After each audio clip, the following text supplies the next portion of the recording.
Hi guys! Welcome back to my channel. So today ay gagawa tayo ng dessert na mura na at masarap pa.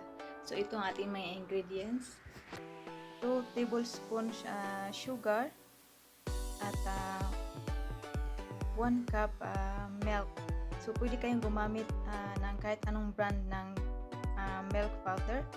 So meron tayong 1 egg. Tapos 1/4 hot water. Tapos maglagay tayo mamaya ng vanilla.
Lang guys, kung nagustuhan mo aking video, please subscribe at pindot ang bell button.